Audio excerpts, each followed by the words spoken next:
ఈ వారంలో మున్సిపల్ ఎన్నికల నోటిఫికేషన్ రాబోతుంది 2-3 రోజులలో. మరి ఈ పట్టణ ప్రాంతాల్లో ప్రాతినిధ్యం అసలు కుర్మ కులానికి లేనే లేదనేది ఇంచుమించుగా లేదు, చాలా అతి తక్కువ ఉంది. సంఖ్యలో చూస్తే మాత్రం చాలా అతిపెద్ద సంఖ్య. మరి దీన్ని ఏ విధంగా మీరు ఈ సంఖ్యను పెంచడానికి మీరు చర్యలు తీసుకుంటారు?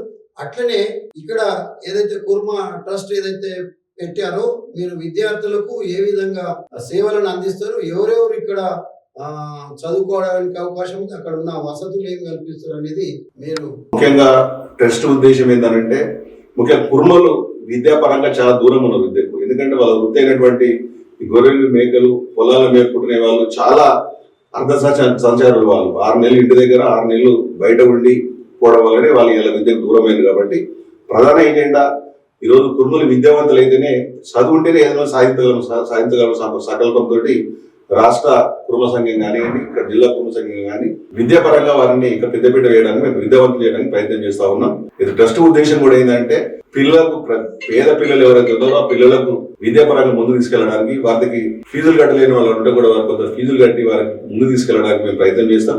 ఏ కాలేజీలో ఎక్కడ చదువుకున్నప్పుడు కూడా ఇలా రాష్ట్ర కుర్మ సంఘం ఆధ్వర్యంలో కూడా దాదాపు 300 మంది పిల్లలు కూడా చదివిస్తా ఉన్నాం అక్కడ హైదరాబాద్. ఇక్కడ విద్యాపరంగా దూరం ఉంది కాబట్టి ప్రతి సంవత్సరం కూడా రాష్ట్రం లోపల కుర్మలు ఏదైతే స్కాలర్షిప్ ఇచ్చి ఆ పిల్లలను విద్యాపరంగా ముందుండే విధంగా కూడా రాష్ట్ర సంఘం పనిచేస్తా ఉన్నది. ఆ సంఘాన్ని ఆదర్శంగా తీసుకుని ఇక్కడ మనం ట్రస్ట్ ఏర్పాటు చేయడం జరిగింది. ఓన్లీ కుర్మల సంక్షేమం గురించి ఆ ట్రస్ట్ పనిచేస్తుంది. కుర్మలకు ఎక్కడ అన్యాయం జరిగినా కానీ, ఆర్థిక సాయం కానీ, ఇతర సహాయాలు కానీ ట్రస్ట్ ద్వారా అందించడానికి మేము ప్రయత్నం చేస్తాం.